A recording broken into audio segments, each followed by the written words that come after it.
Hi dear students, welcome back to Intelligence Career Institute. Myself Dr. Indekhabad. Today I am talking about the Krebs cycle, also called citric acid cycle, also called TCA cycle, tricarboxylic acid cycle. It is discovered by Hans Krebs. ठीक, तो हम लोग देखते हैं, बहुत ही conceptual approach होगी बेटा. हम लोग बात करें अगर क्रेब्स साइकिल की, also called TCA cycle, also called citric acid cycle. ये रिएक्शंस बेटा कहाँ होती है? माइटोकॉन्ड्रिया में होती है. कहाँ होती है? This reaction is very important for human body. It produce a lot of energy. ठीक, अगर हम लोग माइटोकॉन्ड्रिया में होती है तो थोड़ा सा माइटोकॉन्ड्रिया के बारे में समझ लेते हैं. This is a diagram of mitochondria. Mitochondria के अंदर डबल मेम्ब्रेन स्ट्रक्चर होती है. This is outer membrane, this is outer membrane, और इसके अंदर जो इनर मेम्ब्रेन होती है बेटा उसके अंदर फोल्डिंग होती है. क्या होती है बेटा? फोल्डिंग होती है. इस तरीके से इसके अंदर फोल्डिंग होती है, और ये हो गई आउटर माइटोकॉन्ड्रियल मेम्ब्रेन, ये हो गई इनर माइटोकॉन्ड्रियल मेम्ब्रेन. ये बीच की स्पेस है जिसको हम लोग बोलते हैं इंटर मेम्ब्रेन स्पेस. दो मेम्ब्रेन के बीच की स्पेस क्या कहलाती है बेटा? Inter membrane space. और ये होते हैं मैट्रिक्स ऑफ माइटोकॉन्ड्रिया जिसमें बहुत सारे एंजाइम पाए जाते हैं.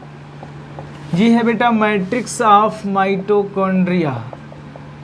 क्या है? मैट्रिक्स ऑफ माइटोकॉन्ड्रिया, जिसके अंदर बहुत सारे इनर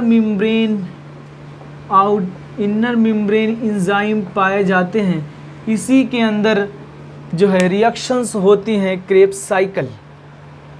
तो एक सवाल मैं ज़रूर पूछूंगा, हर सेल के अंदर माइटोकॉन्ड्रिया पाई जाती है. कोई आप ऐसा सेल बताएं जिसके अंदर माइटोकॉन्ड्रिया नहीं होती? बताइए भाई. आरबीसी के अंदर माइटोकॉन्ड्रिया नहीं होती है. इसी वजह से ये सवाल पूछा जाता है कि बताइए आरबीसी को एनर्जी कहाँ से मिलेगी.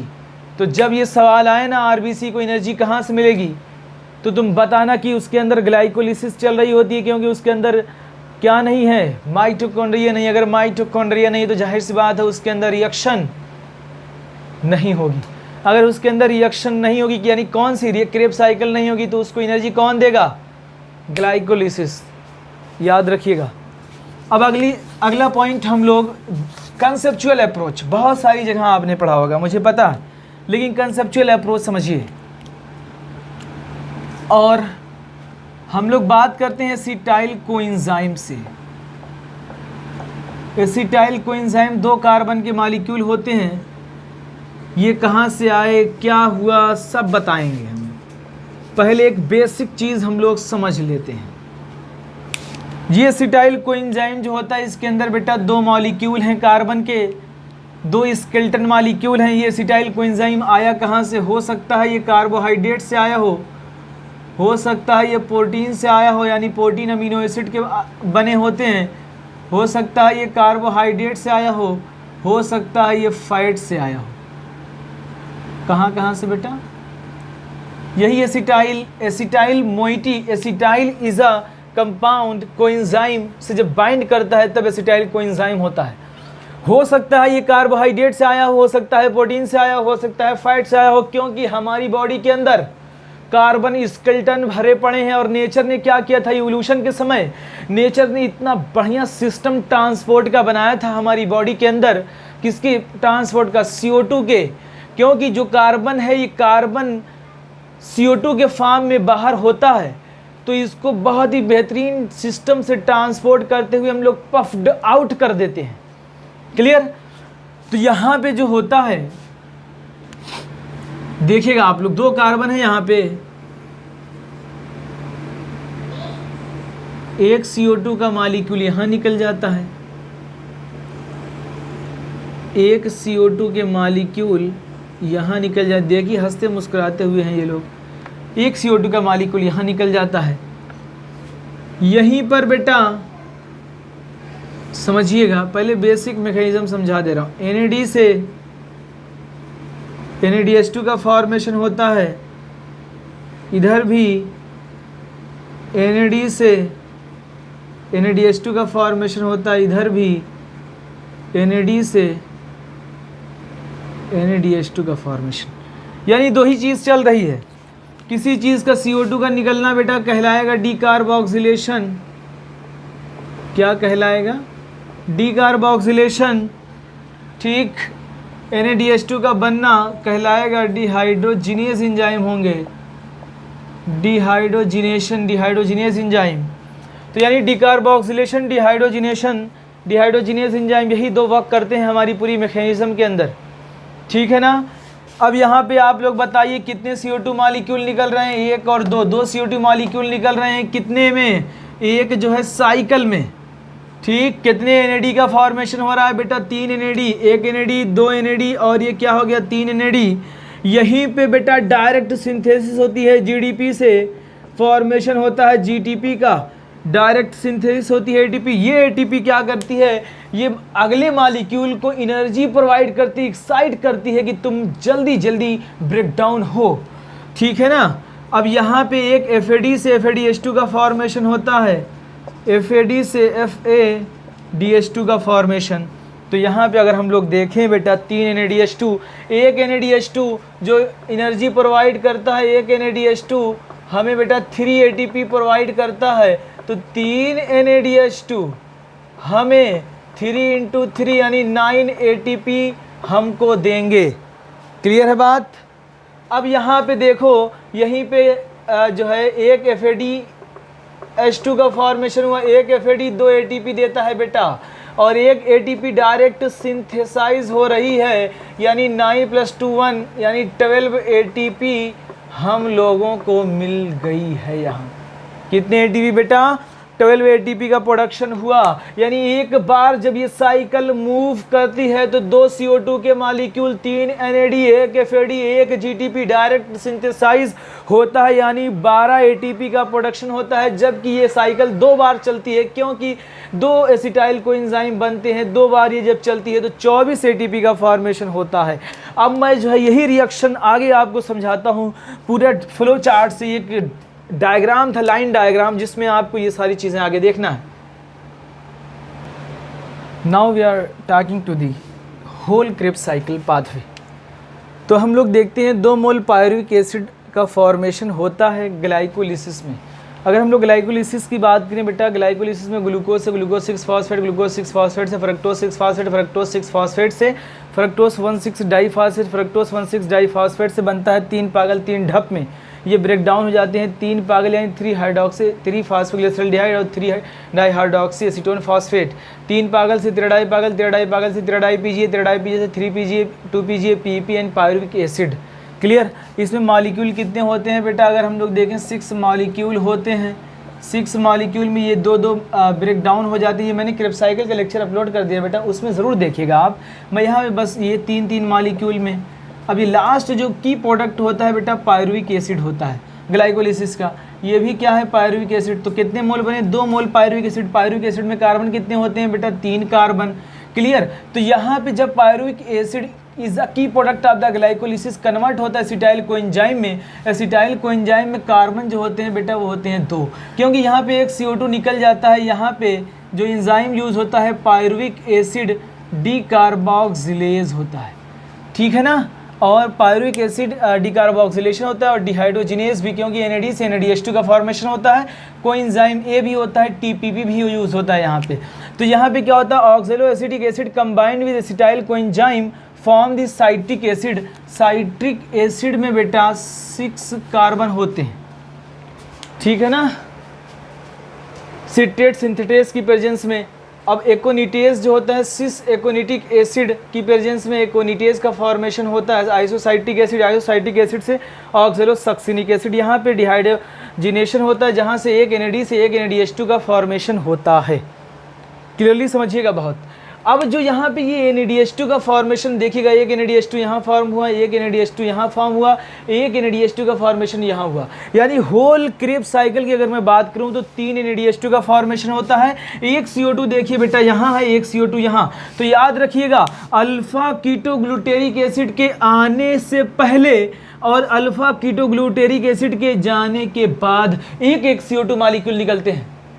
याद रखिएगा बेटा, अल्फा कीटोग्लूटेरिक एसिड के पहले, अल्फा कीटोग्लूटेरिक एसिड के बाद एक एक CO2 मॉलिक्यूल निकलते हैं। उसके बाद यानी यहाँ पे 6 कार्बन थे बेटा, 6 कार्बन, तो यहाँ पे 5 कार्बन बचेंगे। अल्फा कीटोग्लूटेरिक एसिड में 5 कार्बन होता है। फर्दर डीकार्बोक्सिलेशन होता है, सक्सिनाइल कोएंजाइम से सक्सिनिक एसिड का फॉर्मेशन होता है। तो ये सबस्ट्रेट लेवल फास्फोराइलेशन कहलाता है। ये सबस्ट्रेट लेवल फास्फोराइलेशन कहलाता है, सबस्ट्रेट लेवल फास्फोराइलेशन, क्योंकि यहाँ पे डायरेक्ट सिंथेसिस होती है एटीपी की। डायरेक्ट सिंथेसिस जो एटीपी की यहाँ पे हो रही है, ये एटीपी पुश करते हैं मॉलिक्यूल को कि ये मूव करें और तेजी के साथ आगे फर्दर रिएक्शन को आगे बढ़ाएं। इसी वजह से इसको साइक्लिक प्रोसेस कहा जाता है, क्योंकि जो प्रोडक्ट होता है वो अगेन एंड अगेन ये रिपीट होते हैं, यूज होते हैं इस रिएक्शन में। अब मैं यहाँ पे अगर देखूँ, जब सक्सिनिक एसिड से फ्यूमेरिक एसिड बनता है तो FADH2 का फॉर्मेशन होता है। यही FADH2 मॉलिक्यूल जो होते हैं 2 ATP देते हैं। फर्दर माइलेट डिहाइड्रोजिनेज रिएक्शन चलती है।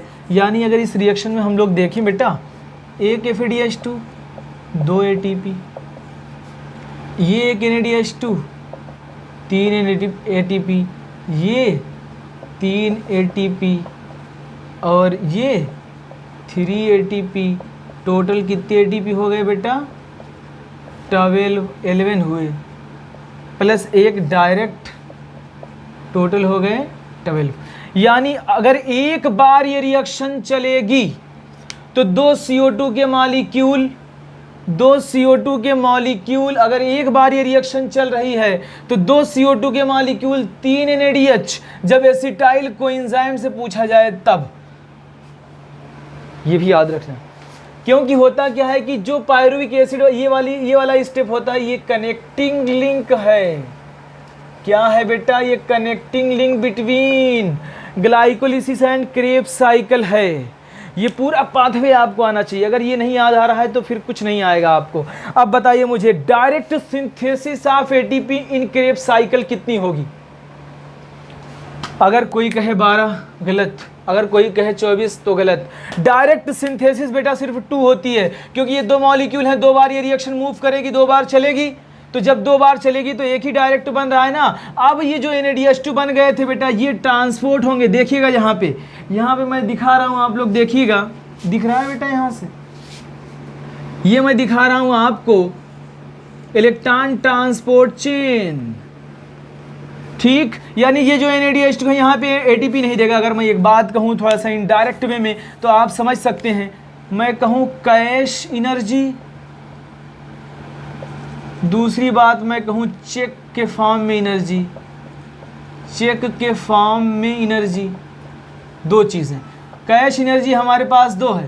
कैश के फॉर्म में जो एनर्जी है मेरे पास बेटा, यहाँ पे 3 त्रिक 9 2 11 और 11 दूना 22 है।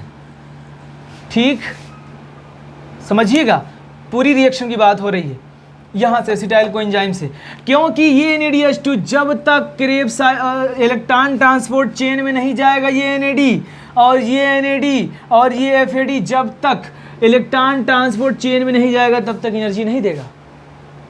तो यानी ये कैश के फॉर्म में ये यहाँ पे यूज़ होगा। अब यहाँ पे 5 कॉम्प्लेक्सेस होते हैं इलेक्ट्रॉन ट्रांसपोर्ट चेन का, अलग से जो है मैंने लेक्चर डाल दिया है बेटा, वो देखिएगा आप। इसमें क्या होता है, इलेक्ट्रॉन ट्रांसपोर्ट चेन में 5 कॉम्प्लेक्स होते हैं। Complex first, second, third, fourth, fifth. Complex 1 to 4 situated inner side of the mitochondria and 4th are situated outside side of the mitochondria. 5th वाले कॉम्प्लेक्स पे एनर्जी का प्रोडक्शन होता है और 4th वाले पे वाटर का फॉर्मेशन होता है, यानी ऑक्सीडेशन पोटेंशियल चेंज होता है, क्योंकि ऑक्सीजन इलेक्ट्रॉन को एक्सेप्ट करता है। लास्ट एक्सेप्टर इलेक्ट्रॉन होता है। इलेक्ट्रॉन जैसे ही बाइंड करता है वाटर H+ के साथ तुरंत पानी बना देता है। यही पानी दोबारा से यूज होता है जाके मेटाबॉलिज्म में, क्योंकि metabolism is a hydrolytic process. पानी यहीं से जाता है। क्लियर? तो कॉम्प्लेक्स फर्स्ट जो होता है NADH2 होता है, कॉम्प्लेक्स सेकंड सक्सिनेट डिहाइड्रोजिनेज होता है, कॉम्प्लेक्स थर्ड जो होता है BC1 कॉम्प्लेक्स होता है, कॉम्प्लेक्स फोर्थ जो होता है C1 कॉम्प्लेक्स होता है, कॉम्प्लेक्स फिफ्थ ATP सिंथेटेस होता है। ठीक है, ये इसका लेक्चर मैंने अलग से डाला है, वो आप देखिएगा। मैं इसको अगर ये बात पूरी समझ में आई हो तो मैं एक क्वेश्चन और ले रहा हूँ, देखिएगा, बात पूरी वाज़ेह कर दूँ आपकी।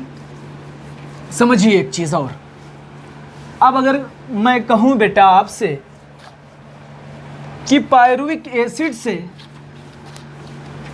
ये क्लियर कर लीजिए आप लोग, जितने भी NaDH होते हैं, जैसे मान लो NaDH2 3 बने थे, FAD 1 बना था। ये बेटा जब तक इलेक्ट्रॉन ट्रांसपोर्ट चेन में नहीं जाएंगे, ये यहाँ जाते हैं NAD के फॉर्म में कन्वर्ट हो जाते हैं, दोबारा ये इसी में आते हैं, क्योंकि ये हाई एनर्जेटिक मॉलिक्यूल तो हैं लेकिन उतनी एनर्जी नहीं दे सकते जितना ऑक्सीजन प्ले इंपॉर्टेंट रोल करता है, क्योंकि इसको हम लोग ऑक्सीजन के फॉर्म में नहीं ले सकते, हम लोग ऑक्सीजन को ही ले सकते हैं। इसी वजह से ऑक्सीजन हर जगह पाई जाती है, इसी वजह से लास्ट इलेक्ट्रॉन एक्सेप्टर भी ऑक्सीजन होता है, इसी की वजह से। ठीक है ना, तो यहाँ पे ये ATP जब तक नहीं देगा। अब बताइए 3 NaDH2 है तो 3 × 3 कर सकता हूँ मैं, 9 हो गया। 2 है, 2 × 1 है, ये 2 × 1 कर दूँ, 2 ATP। एक डायरेक्ट बन रही थी एक साइकिल में, 12 बनी तो 2 साइकिल में बेटा 24। क्लियर। अब सवाल पूछा गया आपसे, मान लीजिए कि बताइए एक ग्लूकोज के मॉलिक्यूल, एक ग्लूकोज के ब्रेकडाउन पर कितनी एनर्जी मिलेगी। एक ग्लूकोज जब टूटेगा, मैंने सारी रिएक्शन अपलोड कर दी, आप ज़रूर देखिएगा। इसमें 6 मॉलिक्यूल होते हैं, मैंने इस तरह से दिखाया, बाद में ये 3 पार्ट में डिवाइड हो जाते हैं। ये लास्ट जो इलेक्ट्रॉन होता है बेटा इसका, ये होता है पायरुविक एसिड, वो भी 2 मॉलिक्यूल पायरुविक एसिड जो आपको दिख रहा है। यहाँ पे क्या होता है, 2 ATP ऊपर वाली रिएक्शन में यूज़ हो जाती है, 2 × 3 2 NaDH2 बनता है यहाँ पे। अब जो 2 NaDH2 का फॉर्मेशन यहाँ पे हो रहा है बेटा, तो यानी 1 NaDH2 3 ATP तो 2 6 ATP, और 4 जो है नीचे डायरेक्ट सिंथेसाइज होते हैं। अगर आपसे सवाल पूछा जाए कि ग्लाइकोलिसिस में नेट ATP कितनी होती है, तो आप हमेशा जवाब देंगे ये 4 डायरेक्ट बनी, 4 - 2 = 2 होती है। ये NaDH2 बेटा इनडायरेक्ट वे में देता है, जब ये ग्लाइकोलिस उसमें ETS में जाएगा, यहाँ पे इसका ब्रेकडाउन होगा, उसके बाद केमिया ऑस्मोटिक हाइपोथेसिस हम लोग यहाँ पढ़ेंगे, फिर यहाँ पे तब जाके एनर्जी देता है। तो अगर वैसे देखें हम लोग, टोटल कितनी हो गई बेटा, ये हो जाएगी 6 यानी 8 ग्लाइकोलिसिस बन गई। अब पायरुविक एसिड से अगर हम लोग बात करेंगे यहाँ पे, तो भी एक NAD से NaDH2 का फॉर्मेशन हो रहा था। बाकी ग्लाइकोलिसिस में हम लोगों ने अभी पढ़ा 3 NaDH2, 1 FADH2, 3 × 3 = 9, 2 × 1 = 2, एक डायरेक्ट बनी 1, और ये ऊपर 3 × 1 = 3। एक साइकिल की बात कर रहा हूँ, लेकिन एक ग्लूकोज का मॉलिक्यूल है तो ये रिएक्शन 2 बार चलेगी, क्योंकि 2 मोल पायरुविक एसिड बन रहा है। अब बताना, यानी ये भी हो जाएगी 3 × 2 = 6 ATP यहाँ, और यहाँ पे भी इसका डबल कर लो जल्दी से, हो जाएगी कितनी बेटा 24 + 6 प्लस यहाँ वाली 8, टोटल 38 हुई। क्लियर ना हो तो दोबारा बताऊँ मैं एक चीज़, थोड़ा सा आप लोगों को और क्लियर कर दूँ कि जो है CH3CO C∪OH, ये है pyruvic acid. 2 molecule pyruvic acid के बनते हैं इन प्रोडक्ट ऑफ द ग्लाइकोलिसिस। जैसे ये रिएक्शन है ग्लाइकोलिसिस की, ये न्यूक्लियस है, ये साइटोप्लाज्म है, ये माइटोकॉन्ड्रिया है। ग्लाइकोलिसिस का ब्रेकडाउन यहाँ पे हो रहा है। Glycolysis reaction takes place, start होती है साइटोप्लाज्म में, ख़त्म भी होती है साइटोप्लाज्म में। इसको दिया था इम्ब्रेन मेयरहॉफ एंड परानस साहब ने। इसमें एक ख़ास बात क्या होती है वो समझिए। यहाँ पे क्या होता है कि जब यहाँ पे पायरुविक एसिड का फॉर्मेशन हो जाता है, की प्रोडक्ट ऑफ द ग्लाइकोलिसिस, तो ये पायरुविक एसिड यहाँ से इंतजार करता है कि अगर ठीक ठाक ऑक्सीजन पायरुविक एसिड को मिलती है तो पायरुविक एसिड झमाक से माइटोकॉन्ड्रिया में कूद जाता है। अगर पायरुविक एसिड नहीं ठीक ठाक मिली, पायरुविक एसिड को ऑक्सीजन अगर ठीक ठाक नहीं मिली, तो ये साइटोप्लाज्म में ही रह के फर्मेंटेशन करेगा। समझिए, अगर ठीक ठाक ऑक्सीजन मिली, झमाक से माइटोकॉन्ड्रिया में पायरुविक एसिड कूद गया, क्रेब्स साइकिल स्टार्ट हो गई। अगर इसको ठीक ठाक ऑक्सीजन नहीं मिली तो फर्मेंटेशन साइटोप्लाज्म में ही रह के करेगा। अब साइटोप्लाज्म में अगर फर्मेंटेशन हो रहा है तो प्रोडक्ट बताओ, बताइए भाई। 3 कार्बन है, फर्मेंटेशन से क्या बनता है? Alcohol plus.